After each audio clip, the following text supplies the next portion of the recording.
Hey guys, DapperJester here again, starring Bun Bun. You like how I did that? Little covering and then... God damn, Bun Bun! Stop it. Alright. Hey little buddy. You got nothing to tell me today, do you? No. Let's head on into our quest. Today we are going back to talk to Mr. Watt. And we're not bringing either of the children. We don't need to bring Bud. There will be no wisdoms where we're going today. Oh, we did forget to give Trent his seeds of the day. Let's go ahead in here. Man, I love this music. It's just so relaxing. Don't you think, Bun Bun? Hey, Trent. I got some stuff for you. Ooh, no, never mind. No, I don't. Poor guy got nothing today.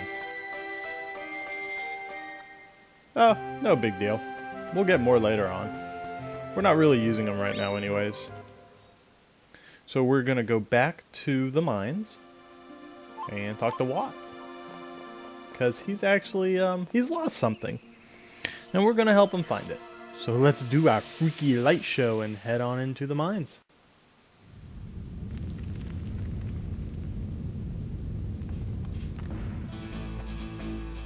Alright, as you see here, this is the Dub Express. Or Dub Bear Express, however you pick it. Using it will actually take you to their lair, which we're not going to use right now. We got to talk to Watt first. And we've made it around the rock. Let's head off into Watt's little workshop.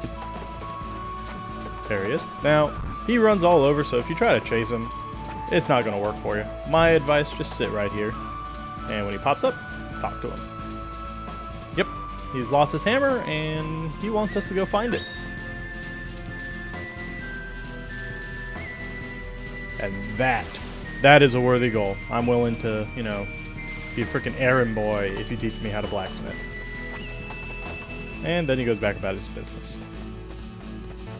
Now we are actually going to use that Dub Bear Express sign, I guess you would call it. I guess. Just use it and a Dub Bear will whisk you away. If you notice, he takes Bun Bun first and leaves you. And so we've arrived at the Digger's hideout. Mostly dub bears running around here, along with the dog in the background, who looks like a holy figure. Don't ask, don't tell, I guess. I don't know what he is. He's like a priest, I guess. Now, what is this? A book of poems. Yeah, let's read one. Twinkle, twinkle, little star. Why do you twinkle the way you do? Are you laughing because you're just too happy? Or is the cold wind making you shiver? Whew, that's some deep shit. Ho ho. Oh, he looks like a Mongolian. No, Mongoloid. There we go. Sorry to any Mongolians out there who are watching this. However few you actually are. Sorry, man. I loved it, though. It was really kind of cool. I liked it. Who are you, though? You're Roger, leader of the Diggers. On your poem? Is there more? Yeah, dude, I loved it. Twinkle, twinkle, and all that shit. The hole in I. I am a hole in the ground. I am a hole that rainwater cannot fill. All the digging I have done has left me so empty. I dig and dig to find that something my heart is searching for. Oh, Mana Goddess, what have you hidden in the ground for me? Brilliant gems or useless junk? I will dig, dig, and dig for the goddess's treasure. I will dig until my life reaches its end. Find salvation through labor? Salvation through labor? Do you think we could go back to Twinkle Twinkle now? That was really awkward. Let's just pick up Watt's hammer that's right here. You can tell you can pick it up because, well, it doesn't look like part of the background. It's actually lighter in color and almost stands away from the background. Now, all we have to do, there is no return Dub Express, so we just have to make our way back. It's not too bad, it's only a few rooms. Bun Bun, you're a little late on the attacks. See, my exact point right there. If you saw what I just picked up, let's move over, I'll show it to you. We picked up rotten meat. Rotten meat, meaning it's no good. Meaning very few creatures other than decomposers will touch it, but yet we picked it up, and you can technically feed it actually to your pets. Just saying. What do we pick up here? Juggernaut. What the hell is Juggernaut? Juggernaut. I don't see it. Oh, maybe it's a weapon. It is. They're nunchucks. Yeah, let me go ahead and show off the nunchucks. No, don't trash it. Let's equip it. I'm not too worried about anything that's running around here right now. Actually, it's stronger than our spear right now. Go up the stairs. Now, if this looks familiar, it should, because we were actually... Hey, you kind of look like me. Anyway, we were here last time. That's actually to the left is the boss battle, and we want to go up. And we can make our way back to the beginning.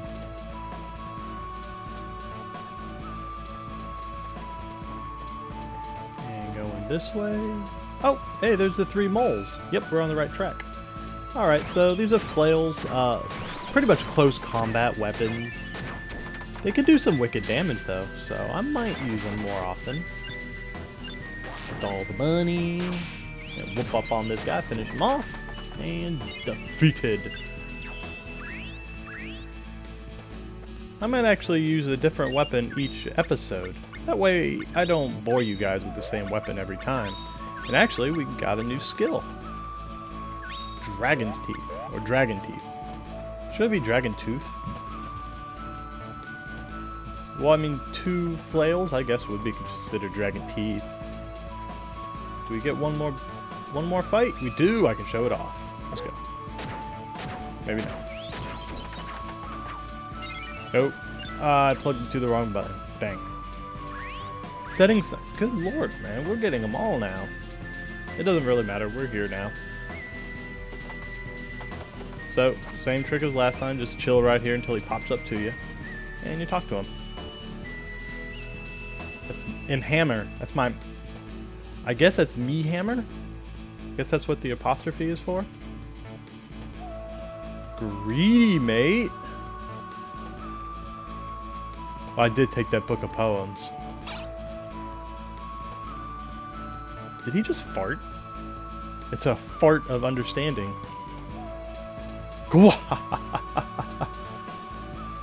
Yes, you did ask me. Don't hate me. What? What are we gonna do with you, man? Don't hate me. Just feels like a cry out from a little kid who just never got any love as a child. Abandonment issues. And that finishes up. Watt drops the hammer. I actually really dig his picture, you know, with the arm punched out. It's like, hell yeah, I'm freaking wicked awesome. Even though I have really, really bad abandonment issues. Well, anyways, let's head on home and tell little Cactus about our adventure with the emotionally crippled dwarf. Because that's what you do after a good day of adventuring. Now, that was a pretty short episode, but if you remember, he said that if we found his hammer for him, he would give us the secrets to blacksmithing. So, let's talk to little Cactus over here real quick. Hammer! Insert catchy music from the 80s? 80s. And we'll let him go ahead and write that up while we go downstairs. Scribble, scribble, scribble. And done. Alright. Hey, Bud. Hey, Lisa. Bud, you're in the way. Get out of the way, or I kill you next time. Thank you. Now, if you guys remember, after I go around a corner, I told you in the first episode that there is actually a workshop in the left-hand corner. Now, ta-da! And behind the door is... what? Made us a blacksmithy. What a guy. I am showing you gratitude. Shut the hell up. I don't know why you did. Well, that's because I saved your hammer. Don't hate me. Oh my god. Just a wee dwarven baby just thrown out in the mud. Now this quest that's coming up is called the Path of the Blacksmith. And it'll just show us how to make armor and weapons. Now, when you start it, you get whisked away to your brand new blacksmithy, which looks quite interesting, I must say. I find the best way to learn how to be a blacksmith is taught by a small dwarf with emotional issues. And so begins our blacksmithing apprenticeship. Now, you can keep hitting continue and continue and continue till your eyes go blue. But you won't finish the quest until you start asking him questions about how to forge and how to temper. So he gives a list of stuff from forging, altering, materials, elemental changes. I'll give you a quick rundown. If you're just watching for enjoyment, you really don't care about this. And if you're following me along as a playthrough, you'll use a different weapon or you'll forge differently. But basically, you have primary and secondary items. Your primary items are your woods, your metals, your stones, and those are the only things that can create your armor and weapons. You can't have a fruit helmet, you can't have a rotten meat broadsword. So, kind of common sense. But then you also have your secondaries, which is the rotten meat and the fruits. Those are used for tempering. So the basic premise is you pick your primary item, then you pick a weapon. Whether you want a two-handed sword, a flail, a bow, a mace, what have you. Or your armor. And you forge it. And depending on what item you use, whether you use a crappy piece of Minos bronze or an awesome piece of dragon's bone. I don't believe dragon's bone is actually primary, but you get the idea. Different items have different stats. Then you can go into altering and tempering. And that's where you use your secondary items, like the rotten meat I found, and the fruits I have, and even the feathers and the eyeballs. Those affect your weapons differently. Some give plus to attack, some give plus to elemental damage. It's all random, so it takes a long time to actually figure out what works where. And we finished 1,000,000 hammer strikes. Trust me. No, he's lying. I actually did 1,000,000. And that's the premise of forging. You can make your own weapons. You will make infinitely better weapons forging. Now here, he gives you a piece of Minos bronze, but if you tell him he didn't give you anything, he'll actually give you another piece of Minos bronze. So, no you didn't. Haha! Give it to me, my friend. And we got Minos bronze. Now, don't feel bad. Dude owns a whole mine. He built this place by himself as a favor. So, he's pretty loaded for a dwarf. I've always heard dwarves are pretty loaded anyways. And that, guys, was the path of the blacksmith. Now, before I leave today, I am going to give you a little show on what it looks like. Now, as you see, no matter what quest you complete, it kicks you out of the world you're in. Even your own house. Even if you're in your backyard, they kick you out. But we'll go ahead and jump back in. Now, we forgot you. You always want to talk to the Sproutling. Not because it's actually useful, but because it's a habit. And because otherwise I would not forgive myself if he said something interesting and the one day he did, I missed it. Hey, little cactus. The weapon's finished. You're jumping ahead of yourself. I have not made any weapons yet. I did make a square that I hit for about 80 years, but that doesn't count. But before we go make our weapon, let's go ahead and check out the characters. If you remember correctly, we've met two new guys. We've met Roger and Putty, or Putter, I believe his name is. So let's go ahead and scroll through here. We've actually filled up a good amount of the names. I'm actually really impressed with how our progress has been going so far. So let's scroll through. There's Ruben. There we go. Alright, Roger looks like a Neanderthal still, though I do like his white fuzzies. Divinity with it, his pet dog Putty, and he just works with the dub bears. Kind of a Neanderthal, as I've said before. And Putty made it to a religious icon, but he is just a dog. But you have to give the dog props. Standing on 2 legs is not an easy feat for a creature that's supposed to walk on 4. And finally, my favorite, Boink! Alright, we're all done in here. Let's go ahead and start back to the workshop. Now, I will not show you a lot of the workshop. If I make a good weapon that I really like, I'll share the info. Primary, secondary, how many times I tempered it, what I tempered it with, what my primary item was, and all that stuff in the description. Because this gets very, very repetitive. And we're going to hit Forge Weapon. Now, Forge Weapon and Forge Armor, same thing. So if you see it here, you've seen it there. But I'm going to go ahead and pick a Spear and Jacobin Rock. Jacobini Rock. And if you notice, the screen tilted slightly up. If you activate an elemental enough that it makes a big difference, that element will pop up above you. Whether it be a dryad, a spirit, anything, it'll pop up there. So now we're going to temper it. Now tempering, you pick whatever item you want. I'm going to pick the Iron Spear this time with any of the secondaries. As you notice, every single secondary. But this time I'm going to pick the, I believe it's called the Clear Feather. The Clear Feather gives +2 damage to your weapon. Definitely to the spears. I'm not sure about everything else, but definitely to the spears. And that's really it. Now they have Encyclopedia in here. Don't know why it's in here, but you can access it if you want. It's all the encyclopedias from the library.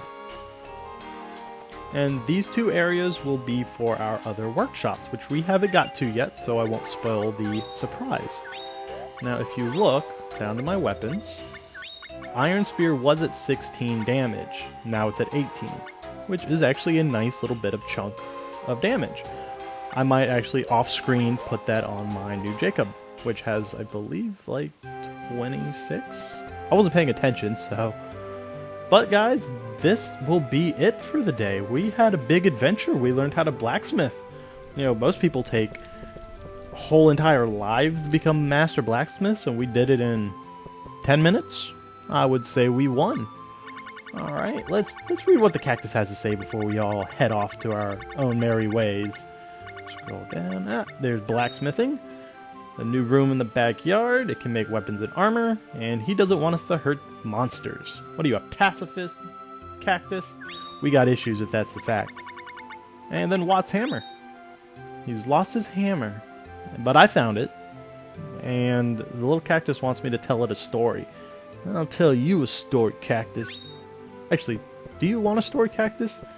There once was a bun who ate a cactus. Just saying. Just warning you. Alright. Let's go over here. Now guys, this was a great day. Bun would agree. Bun, you have to look at the audience when we're talking to them. Now come on. You guys know bunnies just don't like to follow orders. Come on, a little further. There we go. Okay. Well guys, this has been Bun and the Dapper Jester bringing you Legend of Mana. I hope to see you next time because we're not dealing with little dwarves with emotional problems. Well, have a good night, guys.